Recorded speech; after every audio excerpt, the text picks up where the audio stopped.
What's going on, everybody? Welcome back to another episode of Goo Gaming, a weekly series where I keep you guys up to date on everything gaming. From sales to notable news to ridiculous gaming stories and everything in between. Thank you for joining me. My name is Gookie. Let's get started. The free Epic games for this week are available now until the 21st of July. Check them out on screen. And the PlayStation Plus Premium and Extra games are available starting 19 July. Moving on to notable gaming news stories. The developer behind the original Halo games and Destiny 1 and 2, Bungie, just got acquired by PlayStation. I find it funny to think that a developer that gained its popularity from the original Halo games, which are Xbox exclusives, are now bought by PlayStation. Kind of reminds me of the Verizon guy that would say, "Woo, can you hear me now?" doing the Sprint commercials later on. Up next is Ubisoft unlisting games from Steam, including games like Assassin's Creed Liberation, Splinter Cell Blacklist, and Prince of Persia Forgotten Sands. When they first announced the delisting, people were really concerned that they weren't going to be able to play the games that they already owned, but Ubisoft has since come out with a statement saying, although those games will not be available on the store anymore, if you do own them, you will still be able to download and play through them. From delisting to relisting, Konami announced that they will be reinstating delisted games from Metal Gear Solid for the series' 35th anniversary. The announcement stated, the Metal Gear series, released on July 13th, 1987, celebrated its 35th anniversary today. We are preparing to resume sales of titles that have been temporarily suspended.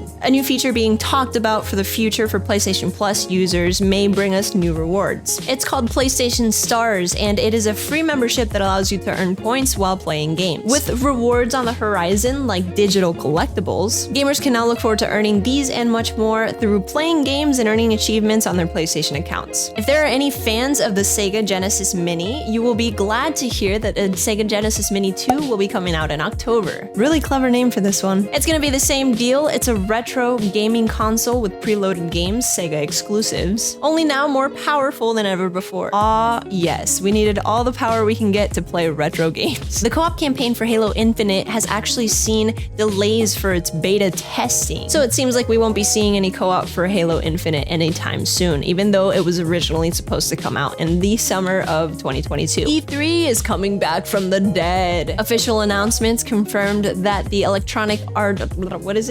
Entertainment Expo will be coming back to Los Angeles in 2023. Let's go ahead and move on, covering some of the most anticipated gaming news. Bayonetta 3 finally got a launch date of October 28th. This is Nintendo's most anticipated action-packed hack and slash, and if it's anything like its predecessors, it will be phenomenal. A new feature will be added to the latest installment in the series, a more family-friendly version of the game so that you could play without titties, crotch, and butt in your face. Why would you want that? The official tweet stated, "Relax, the witch is back and sexier than ever. We've added the revolutionary Naive Angel mode to Bayonetta 3 so more people can fully enjoy it. By turning it on, you can play right in the living room without having to worry about what's on screen, we think." We think?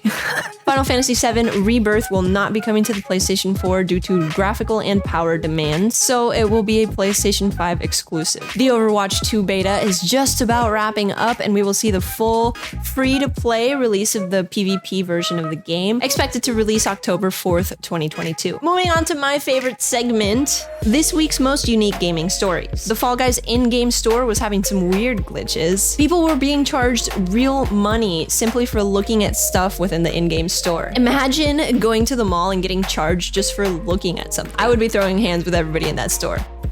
These hands rated E for everyone. Video games are now being prescribed to treat people with ADHD. There's a game called Endeavor RX. It was developed by both neuroscientists and game designers. There's a really cool article about a family and how it positively affected this kid in his daily activities and interactions. If you guys want to see the full story, I linked it down below, as well as some of the other stuff that we'll be talking about here today. During this year's Steam summer sale, Valve had actually made some fake games for their scavenger hunt, and some of the art style and concepts of the games actually looked pretty great. On screen, you can see some of my favorites. As I previously covered, Rockstar recently announced that there will be no more major updates to Red Dead Online, so players within the universe had come together on July 13th in order to put together a funeral for the game. It's actually pretty cool. I love it when the gaming community does stuff like this. The highly anticipated remake of the game GoldenEye 007 is reportedly in limbo due to everything that's going down in the Ukraine. Journalist Jeff Grubb stated, GoldenEye